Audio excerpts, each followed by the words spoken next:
My name is Amy, and I never imagined that one slap could unravel everything. The carefully built illusion of our perfect family. Looking back, I should have noticed the clues.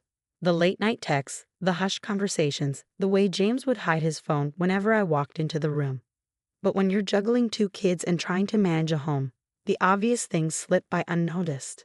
My relationship with Susan, my mother-in-law, was always a little strained.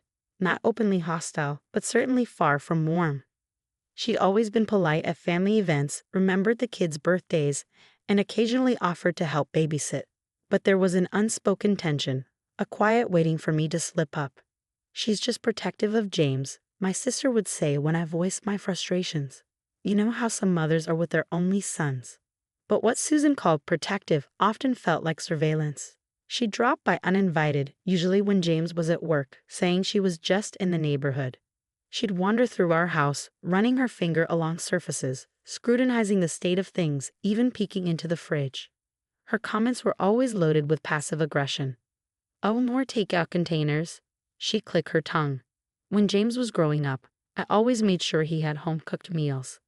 The kids, Tommy, 8, and Lisa, 6, adored their grandmother. She'd spoil them with gifts and affection, calling herself the fun one, while I was the boring mom who made them do homework and eat vegetables. I tried to maintain peace for James's sake. He was always caught between me and his mother, trying to keep both of us happy. "That's just how she is," he'd shrug after a tense visit. "She means well." The day everything came crashing down started like any other. It was a Saturday morning and I was doing laundry while the kids watched cartoons. James had left early for what he said was an emergency at work, a common excuse for an 8 manager dealing with weekend crisis. I was sorting through his pants when I felt something hard. Pulling it out, I found a phone I didn't recognize, an old, beat-up model, the kind you'd use if you didn't want to be traced. My hands trembled as I powered it on. No password, just a list of calls and texts to a number saved as K. The most recent message read, "Can't wait to see you tomorrow. Same place." I sat on the laundry room floor, reading message after message, each one a slap to my chest. The calls spanned months. The texts were worse. Intimate exchanges, plans to meet, complaints about his controlling wife. I was still gripping the phone when I heard Susan's voice from the living room. Of course, she'd shown up unannounced again. "Amy, where are you?" The front door was unlocked. "Really, you should be more careful with my grandchildren's safety." I shoved the phone in my pocket and walked out to greet her. She was standing in our living room, purse hanging from her arm, eyeing everything with that familiar, disapproving stare. The kids had abandoned their cartoons and rushed to her, eager for attention. "Grandma brought cookies," Lisa squealed. "Before lunch? Really, Susan?" I couldn't keep the frustration out of my voice. Susan gave me that infuriating, condescending smile. "A few cookies never hurt anyone, Amy, but I suppose you wouldn't know, being so rigid with everything." Maybe it was the weight of the phone in my pocket, or maybe the years of biting my tongue. But something inside me snapped. I pulled out the phone and held it up. "Speaking of rigid, Susan, care to explain why your perfect son has a secret phone?" The change in her expression was instant. The smug smile disappeared, replaced by something darker. "Where did you get that?" she demanded, her voice sharp. "Found it in his pocket. Fascinating reading material." I turned to the kids. "Tommy, Lisa, go to your rooms. Now." "But Grandma's cookies," Tommy started. "Now," I commanded. They went without protests, sensing something in my voice. Once they were gone, Susan stalked toward me, hand outstretched. "Give me that phone. You have no right to." "No right," I laughed bitterly, the sound almost manic. "He's my husband. These messages, has he been cheating on me the entire time? Did you know?" Her face twisted with fury. "How dare you go through his private things? This is why he needs someone else. You suffocate him with your rules, your suspicions." "You knew," I whispered, the truth settling over me like a weight. "You've known this whole time." "Of course I knew," she spat. "James tells me everything." "Who do you think has been covering for him? Making sure you didn't get suspicious when he needed to get away? He deserves some happiness after being trapped with you for 10 years. I felt like I was drowning in cold water. All the unannounced visits, the emergencies, she hadn't just known, she'd been complicit. She'd been helping him cheat. "Give me that phone," she demanded again, her hand reaching for it. No, I held it out of her grasp. "I'm calling him right now. He's coming home to explain." The slap hit me out of nowhere, a sharp sting that made my head snap to the side. The phone dropped to the floor as I staggered back, my cheek burning. "You ungrateful little witch," Susan screamed. "After everything we've done for you." "Mom." Both of us froze. Tommy and Lisa stood in the doorway, wide-eyed and terrified. Lisa was quietly crying, and Tommy looked like a child who had seen something far too ugly. Did you hit Mom?" Tommy's voice was barely a whisper. In an instant, Susan's grandmother mask slid back into place. "Oh, sweeties, no, Grandma would never. Your mother and I were just having a little disagreement." "Get out." My voice was frigid, barely controlled. I touched my cheek where it still burned. "Get out of my house. Now. You can't keep me from my grandchildren." "Leave," I screamed, my voice cracking with anger. "Before I call the police and show them what you just did in front of my kids." She grabbed her purse, her face twisted with hatred. "This isn't over," she hissed, her eyes venomous as she walked toward the door. "When James hears about this." "Oh, he'll hear about it all right." I grabbed the phone from the floor, clutching it in my hand. "He'll hear everything." After she left, I held my sobbing children, trying to explain what I barely understood myself. But as I sat there, still reeling, one thing was clear. The phone wasn't just a betrayal of my marriage. It was the beginning of a war I never wanted but was now ready to fight. Susan had no idea what she'd set in motion. That phone would take down far more than just my marriage. A single slap had started an avalanche, and everything was about to fall apart. I spent the next hour soothing the kids, though my mind was racing. Lisa wouldn't stop crying, clutching her stuffed bunny as if it could protect her, while Tommy's questions came like a flood. "Mom, is Grandma going to jail? Do the police need to come?" I knelt to their level, forcing a smile I didn't feel. "No, honey. Grandma just made a mistake, and sometimes adults get upset and do things they shouldn't. But everything's okay now." The throbbing in my cheek begged to differ, but my priority was keeping them calm. Once they were settled in Tommy's room with a movie, I sat at the kitchen table, the secret phone lying like a bomb in front of me. It didn't take long for me to uncover the extent of James's betrayal. Message after message between him and Kay revealed every painful detail. Their conversation swung from flirtation to full-blown intimacy, peppered with complaints about his controlling wife. "Miss you already. Can't wait till next weekend when the witch takes the kids to her mom's. Susan's covering for us again. She's the best. Your wife seriously doesn't suspect. Lol, lucky you." Each text was like a stab, but the real shock came when the phone buzzed in my hand. A new message from Kay. "I'm here. Where are you? Don't keep me waiting like last time." My chest tightened. This wasn't some distant memory. It was happening right now. My hands shook as I typed back. "Where exactly? Just want to make sure I'm in the right place." The reply came instantly. "Same as always. The Cardinal Hotel, room 412. My heart dropped. The Cardinal Hotel, a modest place 15 minutes from our house. I had the proof, but I needed to see. I called Anne, our neighbor. "Can you watch Tommy and Lisa for an hour? It's an emergency." Anne didn't hesitate. Minutes later, she was at my door, and I was driving to the hotel, adrenaline roaring in my ears. The lobby of the Cardinal Hotel was nondescript, neutral tones, generic art, and an oblivious receptionist. I made my way to room 412, my footsteps heavy but determined. I knocked. The door opened and there she was, blonde, young, beautiful, wearing nothing but his shirt, the one I gifted James last Christmas. Her smile faltered when she saw me. Can I help you?" "Is my husband here?" My voice was steady, though my insides churned. Her face drained of color. Before she could answer, James's voice came from inside. "Who is it, Katie?"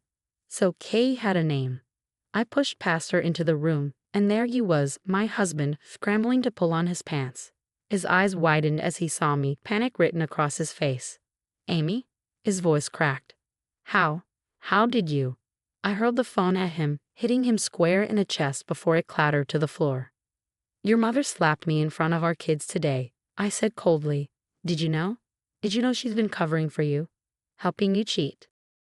Katie tried to slip past me toward the door. I stepped in her path. Oh no, you're not leaving. How long has this been going on? She hesitated, glancing at James. Tell me, I shouted, and she flinched. 2 years, she whispered. But he said you knew, that you had some kind of arrangement. I laughed, the sound raw and bitter. An arrangement? Is that what you told her, James? That your wife was fine with you sneaking around while she raised your kids? Amy, please, James stammered. Let's talk about this at home. Talk? You want to talk? You've had 2 years to talk, and instead you lie to my face every single day. I jabbed a finger toward him, my voice rising. You've destroyed our family, and your mother helped you do it. She was just. She still AP'd me, James, in front of Tommy and Lisa. Katie pressed herself against the wall, horror dawning on her face. You never said anything about kids, she whispered to James. Or violence. James ran his hands through his hair, looking every bit the pathetic liar he was. I pulled out my phone and held it up. By the way, I've been recording this entire conversation. So if you or your mother even think about trying to paint me as the bad guy, I'll make sure everyone sees exactly who you are. James paled. The Cardinal Hotel was where his company hosted clients. Using the company's accounts for his affair would destroy him. You wouldn't, he whispered. Try me, I hissed. Now, pack your things and get out of my house. Go stay with your precious mother. I turned to Katie. And you? Might want to get tested. He's clearly been lying to both of us. With that, I walked out, leaving the door swinging behind me. The drive home was a blur. I barely registered pulling into the driveway until I saw Anne waving from the porch. Stay for dinner? I asked, my voice cracking. She nodded without hesitation. Of course. That night, as we ate pizza and watched cartoons with the kids, my phone buzzed nonstop. Messages from James, Susan, even his father. I ignored them all. Around midnight, headlights illuminated the driveway. I watched from the window as James and Susan loaded his bags into her car. When they tried the door, they found it locked. Anne's husband had changed the locks hours ago. As they drove away, my phone buzzed with a new message. It was from a number I didn't recognize. This is Katie. We need to talk. There's more you should know. I stared at Katie's message for what felt like an eternity. Could there really be more? Hadn't my life unraveled enough? Still, curiosity gnawed at me until I finally responded. We arranged to meet the next morning at a coffee shop, just after I dropped the kids at school. I half expected her to ghost me, but she was there when I arrived, no makeup, her hair in a simple ponytail and nervous energy pouring off her as she cradled her coffee cup. She looked nothing like the confident woman I'd seen at the hotel. Her first words were, I'm sorry. I stayed silent, letting her squirm. Finally, she continued, I thought you knew. I swear James told me you were separated. He even showed me papers, divorce papers. Said it was all for show, for the kids. The blood draining from my face. What papers? Katie hesitated before pulling out her phone. She handed it to me, showing a picture of divorce documents. My name was at the bottom, signed and dated. My forged signature. I shoved the phone back at her, my hand trembling. What else? I demanded. Her voice wavered. He told me to invest in his business ventures. Said he needed to get his finances in order before leaving you. I gave him nearly $50,000. And I'm not the only one. There are others, at least 2 more I talked to. We found each other online. I felt like the floor had been ripped out from under me. Others? I managed to choke out. Katie nodded. He and your mother-in-law have been doing this for years. She meets the women first, makes us feel special. Talks about what a terrible wife you are, how trapped James is. She sells us on the idea of rescuing him. Then he reels us in. I stared at her, my stomach churning. It wasn't just an affair. It was a scam. My husband and his mother were con artists. Katie handed me a folder with everything she had, bank statements, screenshots, even photos of the forged documents. We're going to the police, she said. We thought you should know first. I left the coffee shop in a daze, clutching the folder like it was a lifeline. When I got home, my phone buzzed with 3 voicemails from Susan. The first was calm. You're making a mistake, dear. The second was pleading. Think about the children. Don't let this ruin their lives. The third was ice cold. If you go through with this, we'll destroy you. We have evidence you're an unfit mother. Don't test us. I didn't even flinch. Instead, I forwarded the voicemail to my lawyer. When she listened to it, her eyes widened. "This is witness intimidation," she said. "And with these forged documents, Mrs. Carter, this isn't just a messy divorce. This is a criminal case." From there, everything happened fast. The police got involved. More women came forward, 5 in total. James and Susan had perfected their con long before I came into the picture, targeting wealthy single women and divorcees. They'd been running this scam for nearly a decade. James didn't contest the divorce or custody. He was too busy trying to stay out of jail. When the forged documents came to light, he threw Susan under the bus, claiming it was all her idea. Susan, in turn, painted herself as a devoted mother trying to help her son escape a bad marriage. The judge didn't buy any of it. James got 3 years for fraud. Susan received 18 months for her role. I got full custody of the kids and a fresh start. Tommy and Lisa ask about their father less and less these days. We've been in family therapy, working through everything, and are starting to smile again. Kids are resilient, or so my therapist says. I just hope she's right. Last week, I got a letter from Susan in prison. It was full of apologies and excuses, how she was just trying to give James the life he deserved. I didn't write back. Sometimes I think about that slap, how one moment of violence exposed years of lies. Susan thought she could put me in my place, but instead she shattered the facade they'd built. The kids and I still live in the house, but it feels different now. We've painted the walls, rearranged the furniture, made it ours. Anne's husband installed a security system, just in case. Yesterday, Tommy asked if we could take down the family photos that included James and Susan. "They're not really our family anymore," he said. "They just pretended to be." So we took them down and replaced them with new ones, just the 3 of us, laughing and healing. That slap didn't just change my life. It saved it.